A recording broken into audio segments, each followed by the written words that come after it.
नमस्कार साथियों, analyser app में आप सभी का स्वागत है। पॉलिटी के एमसीक्यू सीरीज में हम बढ़ रहे थे और ये हमारा 32वां वीडियो लेक्चर और इसमें हमने संसद से संबंधित प्रश्नों को शामिल किया है। संसद का ये 5वां वीडियो लेक्चर है और इसमें हम देखेंगे कुछ प्रश्न। आइए देखते हैं पहला प्रश्न। निम्नलिखित कथनों पर विचार कीजिए। पहला सेंटेंस दिया हुआ है, राज्यसभा में धन विधेयक को या तो अस्वीकार करने या संशोधित करने की कोई शक्ति निहित नहीं है। दूसरा है, राज्यसभा अनुदानों की मांगों पर मतदान नहीं कर सकती। तीसरा है, राज्यसभा में वार्षिक वित्तीय विवरण पर चर्चा नहीं हो सकती है। तो पहले पॉइंट से देखते हैं। एक मिनट।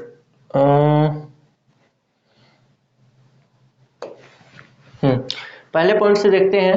राज्यसभा में धन विधेयक को या तो स्वीकार या तो संशोधित करने की कोई शक्ति नहीं है। तो पहला जो सेंटेंस है वो तो सही है, क्योंकि राज्यसभा है या तो उसको 14 दिन के लिए रख सकती है या फिर पास कर सकती है। संशोधन अगर वो करती है तो उसके संशोधन को भी लोकसभा मानने के लिए बाध्य नहीं है। तो पहला सेंटेंस तो सही हो गया।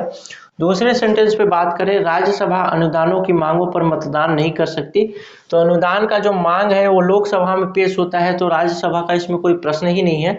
और तीसरा है, राज्यसभा में वार्षिक वित्तीय विवरण, यानी वार्षिक वित्तीय विवरण को ही सामान्य भाषा में बोल दिया जाता है बजट पर चर्चा नहीं हो सकती।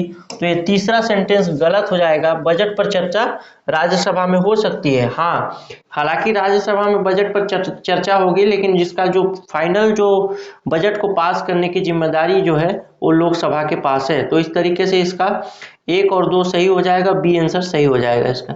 आइए देखते हैं अगला। इसका डिस्क्रिप्शन है, इसमें कुछ अनुच्छेद दिए हुए हैं, उसको आप पढ़ सकते हैं।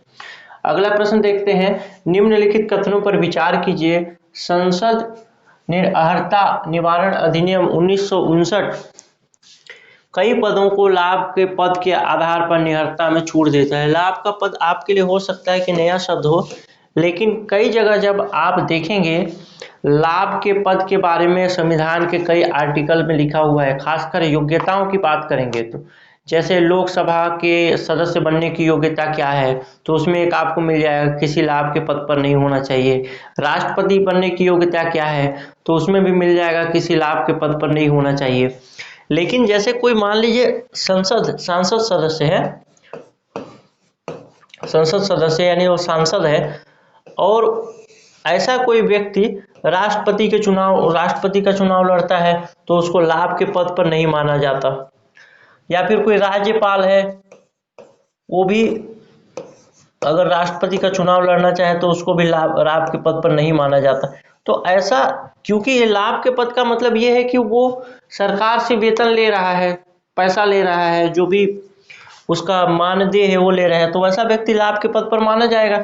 लेकिन ये लोग लाभ के पद पर क्यों नहीं माने जाते, तो इसके लिए 1959 में एक अधिनियम लाया गया था, जिसमें कई जो पद हैं उनको छूट दी गई थी कि वो लाभ के पद के तहत काउंट नहीं होंगे।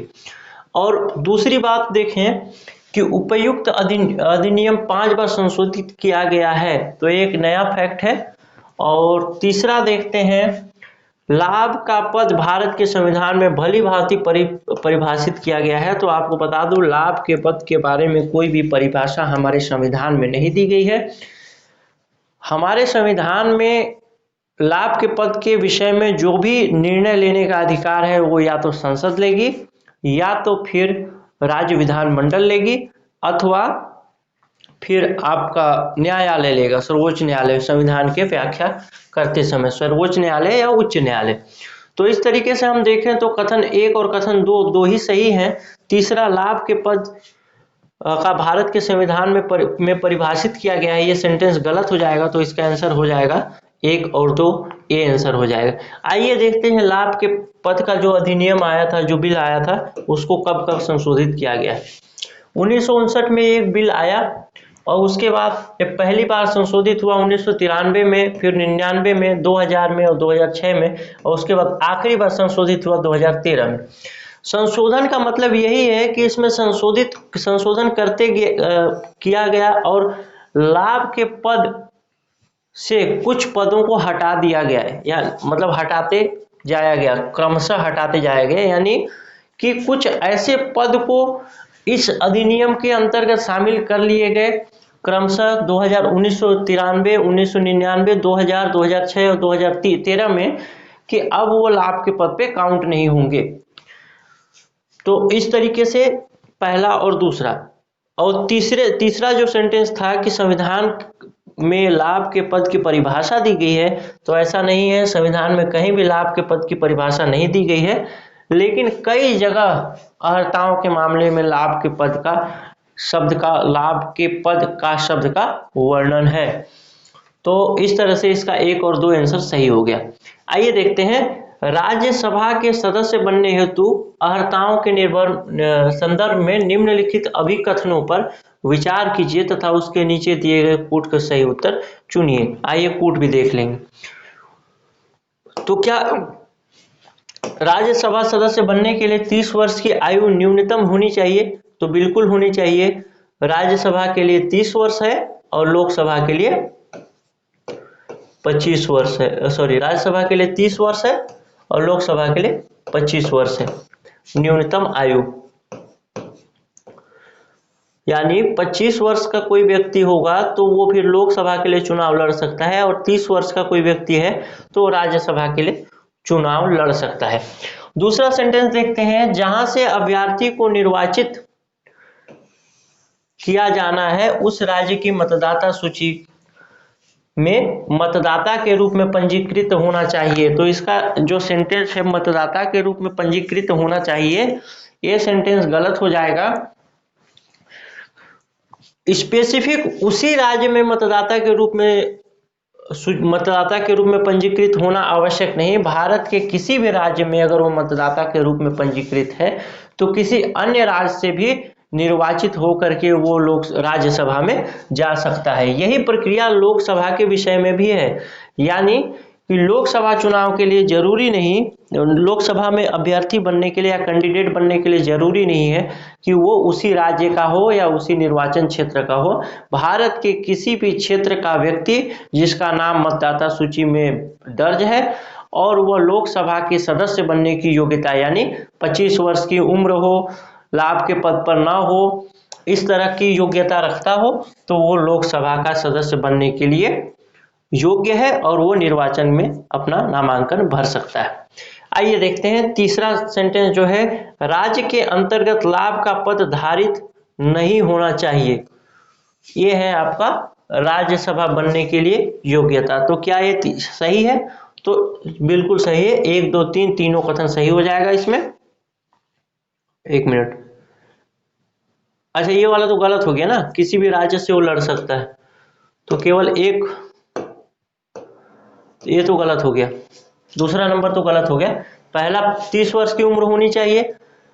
अब ये दूसरा लिखा है, जहां से अभ्यर्थी को निर्वाचित किया जाना है उस राज्य की मतदाता सूची में मतदाता के रूप में पंजीकृत होना चाहिए, तो गलत हो गया, क्योंकि वो किसी भी राज्य में मतदाता के रूप में पंजीकृत हो लड़ सकता है। और तीसरा जो है वो है आपका राज्य के अंतर्गत लाभ का पद धारण नहीं होना चाहिए। तो 1 और 3 सही हो जाएगा, तो इसका आंसर हो जाएगा ऑप्शन बी। आइए देखते हैं अगला प्रश्न। ये देखिए, इसमें एक फैक्ट है, 6 अप्रैल 2003 से पहले ये आवश्यक था कि प्रत्याशी का नाम जिस राज्य की मतदाता सूची में हो वहीं से चुनाव लड़ सकता है, परंतु 2003 में इसमें परिवर्तन कर दिया गया, अर्थात अब राज्य की मतदाता सूची में नाम होना आवश्यक नहीं है। उस राज्य की मतदाता सूची में नाम होना आवश्यक नहीं है, लेकिन मतदाता सूची में नाम होना आवश्यक है। यानी वो दूसरे किसी राज्य में मतदाता सूची में पंजीकृत हो तो भी वो अन्य राज्य में चुनाव लड़ सकता है। जैसे मेरी उम्र अगर 30 वर्ष पार है, 35 वर्ष अगर हो जाती है मेरी उम्र, तो 35 वर्ष उम्र हो जाती है तो मैं 30 वर्ष को पार कर जाऊंगा। और मैं चूंकि छत्तीसगढ़ का निवासी हूं, अब मेरे को जाना है, मेरे को चुनाव लड़ना है गुजरात से। गुजरात की सरकार है जो कि मेरे से काफ़ी खुश है, गुजरात की सरकार मेरे से काफ़ी खुश है और वो कहती है कि आइए आपको हम राज्यसभा सदस्य के रूप में नामित करते हैं या निर्वाचित करते हैं, उसके बाद आपको राज्यसभा में जाना है और ये सारी चीज़ें जो मैं आपको पढ़ा रहा हूँ ये सारी चीज़ें मेरे को राज्यसभा में बोलनी है। तो वैसी स्थिति में मैं गुजरात से नामांकन भर सकता हूं, भले ही मेरा मतदाता सूची में नाम छत्तीसगढ़ में है। यदि लोकसभा चुनाव की बात हो तो भी अगर मेरी उम्र 25 वर्ष है तो भी मैं गुजरात से चुनाव लड़ सकता हूं, क्योंकि दोनों के लिए सेम मतलब बराबर नियम है, या तो लोकसभा के सदस्य बनना है या तो राज्यसभा का सदस्य बनना है। बराबर नियम किस मामले में है? राज्य की मतदाता सूची के मामले में। आइए देखते हैं चौथा प्रश्न। राज्यसभा किसी धन विधेयक में सारभूत संशोधन कर सकती है, तो संशोधन करती है तो क्या होगा? यानी यदि कोई धन विधेयक पेश किया जाता है, विधेयक के प्रकार अभी आगे प्रश्न आएंगे तो उसमें हम देखेंगे, लेकिन एक मोटा मोटी समझिए कि मान लीजिए दो टाइप का विधेयक है। एक साधारण विधेयक है, साधारण कानून बनेगा जिसमें, और एक है धन विधेयक। धन विधेयक ऐसे विधेयक जिसमें धन के मामले में बात की गई हो, मुद्रा के मामले में बात की हो, पैसे रुपए के मामले में बात की गई हो।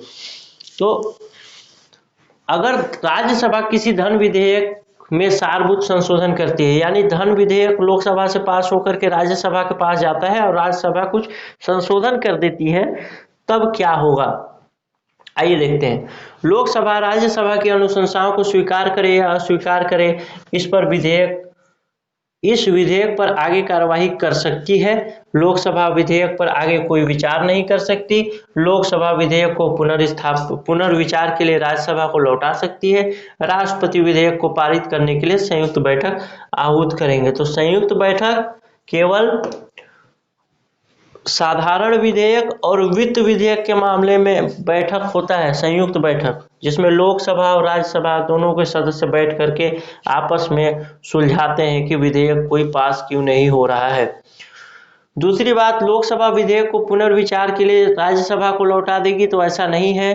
धन विधेयक के मामले में लोकसभा के पास पूरा अधिकार है। यदि राज्यसभा कोई संशोधन करती है और वो लोकसभा को स्वीकार नहीं हो तो भी लोकसभा उसे पास कर सकती है। यदि पास कर देती है और यदि लोकसभा जो है, लोकसभा को 14 दिवस के अंदर राज्यसभा अपना विचार व्यक्त नहीं करती, यानी विधेयक को संशोधन के साथ या फिर बिना संशोधन के साथ कोई विचार नहीं करती विधेयक पर, तो भी लोकसभा उसे पास कर सकती है। यानी लोकसभा ही सर्वे सर्वा है धन विधेयक के मामले में। तो ऐसे में क्या होता है, कोई साधारण विधेयक भी होता है जिसको, कोई भी विधेयक होगा थोड़ा बहुत तो धन के मामले में उसका जुड़ाव रहेगा ही। जैसे मान लीजिए आधार कार्ड वाला एक विधेयक आया था भारतीय संसद में, शायद आपको याद होगा कि आधार कार्ड के बारे में विधेयक आया था। तो ये तो देखने से कहीं से नहीं लगता कि आधार कार्ड वाला धन विधेयक है कि वित्त विधेयक है, सॉरी साधारण विधेयक है। तो ऐसे में क्या हुआ था, जो भी कोई भी विधेयक धन विधेयक है या नहीं है, इसका काम होता है लोकसभा अध्यक्ष का। अगर वो बोल देता है या बोल देती है कि ये विधेयक भैया धन विधेयक है, तो धन विधेयक है, उस पर कोई विचार नहीं किया जा सकता। न तो राज्यसभा कुछ कर सकती है, न तो राष्ट्रपति, न ही न्यायालय। तो यदि कोई विधेयक को नॉमिनेट कर देता है लोकसभा अध्यक्ष कि ये धन विधेयक है, तो फिर वही धन विधेयक है। अब इसमें क्या है, धन विधेयक में सारे अधिकार जो है वो लोकसभा के पास है, लगभग सारे अधिकार लोकसभा के पास है। और राज्यसभा में सरकार को मान लीजिए बहुमत नहीं है, तब वो क्या करेगी, किसी विधेयक को भी धन विधेयक के रूप में नॉमिनेट करा देगी और उसको लोकसभा से ही पास कर देगी और फिर माना जाएगा कि ये पास हो गया। और यदि उसके पास राज्यसभा में भी बहुमत है तब तो कोई बात नहीं, उसको धन विधेयक के रूप में नॉमिनेट करने की आवश्यकता ही नहीं है, उसको लोग ऐसे ही पास कर देंगे, क्योंकि उस पार्टी के लिए मत करेंगे लोग जिस पार्टी की सरकार है। आइए देखते हैं अगला प्रश्न। राज्यसभा का सर्वप्रथम गठन कब किया गया था? तो ये किया गया था 1952 में, और 1952 में किया गया था और 13 मई 1952 को ये पहली बार बैठक हुई थी इसकी। आइए देखते हैं छठवां प्रश्न। अनुच्छेद 368 के अंतर्गत संसद संविधान के किसी विभाग को संशोधित कर सकती है। संसद भारत की जनता द्वारा निर्वाचित उच्चतम विधायी संस्था है। दोनों बातें सही हैं और दोनों मतलब ये कथन कारण सही व्याख्या करता है। आइए देखते हैं थोड़ा सा अनुच्छेद 368 के बारे में। 368 के बारे में 368 जो है उसमें बताया गया है संविधान संशोधन के बारे में। कि संविधान के संशोधन की प्रक्रिया क्या होगी। यानी भविष्य में यदि आपको लगता है कि संविधान में कुछ परिवर्तन करने की आवश्यकता है, तो आप उसको अनुच्छेद 368 के तहत ही संशोधित कर पाएंगे। तो इसके लिए तो कथन कारण दोनों सही है, लेकिन एक चीज मैं और बता दूं, संविधान संसद के किसी भी भाग में संशोधन कर सकती है। केशवानंद भारती मामले में ये बताया सुप्रीम कोर्ट ने, लेकिन संविधान की जो मूल आत्मा है वो किसी भी स्थिति में नहीं मरनी चाहिए। यानी संविधान निर्माताओं का जो विचार था, जो सोच था, जिस सोच के साथ वो बनाए संविधान को कि मेरा भारत, मेरा प्यारा भारत ऐसा होगा वैसा होगा, तो वो सोच कभी नहीं मरनी चाहिए। जैसे मान लीजिए मौलिक अधिकार एक मूलभूत विशेषता है हमारे संविधान की, और भारत सरकार ये चाहती है कि संसद में बिल लाया जाए और सारे मौलिक अधिकार को खत्म कर दिया जाए। तो ऐसी स्थिति में वो ये इतना बड़ा संशोधन नहीं कर सकती। संविधान में अगर ऐसा कोई संशोधन करती है तो उसको फिर सुप्रीम कोर्ट खारिज कर सकता है, विधि शून्य घोषित कर सकता है। आगे देखते हैं अगला प्रश्न।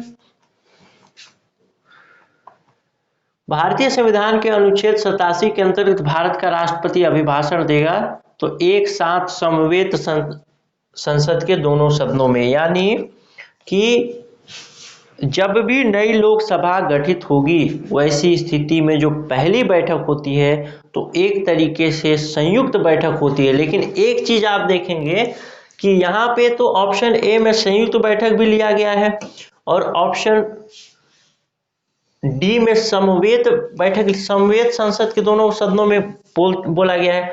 तो संयुक्त बैठक जो है किसी बिल के मामले में होती है। संयुक्त का मतलब इसलिए मैं संयुक्त शब्द प्रयोग कर गया कि दोनों लोग एक साथ बैठ करके इस भाषण को सुनेंगे, किसके, अभिभाषण को, जो राष्ट्रपति देंगे।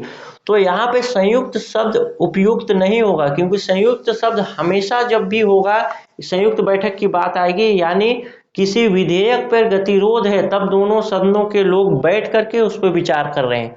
तो इस तरीके से इसका ऑप्शन हो जाएगा डी।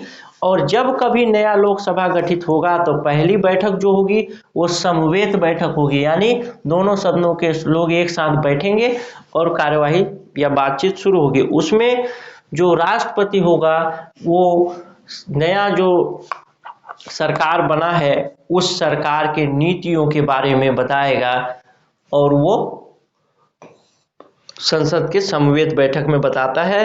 और ये ऐसे ही प्रक्रिया प्रत्येक साल, यानी एक बार जब संसद का गठन हो गया, लोकसभा का गठन हो गया, उसके बाद उसका वो भी 17वां साल भी होगा, तो प्रत्येक साल जब नया बैठक फिर से शुरू होगा तब भी यही प्रक्रिया, यानी राष्ट्रपति अभिभाषण देते हैं। यानी अगर मैं बोलूं कि अगर कोई लोकसभा 5 साल चली, जिसका कार्यकाल 5 साल होता है सामान्य, तो 5 साल में एक राष्ट्रपति इस लोकसभा के लिए कितनी बार अभिभाषण देगा। तो पहला अभिभाषण तो दे देगा जैसे ही गठन हुआ उसके बाद, फिर दूसरा अभिभाषण कब देगा, 1 साल बीतने के बाद यानी दूसरे साल, तीसरा अभिभाषण कब देगा, तीसरे साल, चौथे साल और 5वें साल। 5 बार अभिभाषण देगा और फिर संसद लोकसभा खत्म हो जाएगी, विघटित हो जाएगी। खत्म होने की मत नहीं, विघटित हो जाएगी। आइए देखते हैं 8वां प्रश्न। संसद के अधिकारियों में सम्मिलित है अध्यक्ष, उपाध्यक्ष लोकसभा के, महासचिव लोकसभा के और अध्यक्ष राज्यसभा के। तो ये सारे लोग संसद के अधिकारियों में सम्मिलित हैं। लेकिन एक चीज और बता दूं कि राज्यसभा का सभापति यानी उपराष्ट्रपति संसद में शामिल नहीं है। संसद में शामिल है 3 यूनिट, लोकसभा, राज्यसभा और राष्ट्रपति। लेकिन संसद के अधिकारियों की बात करें तो राज्यसभा का सभापति यानी उपराष्ट्रपति भी इसमें शामिल होता है।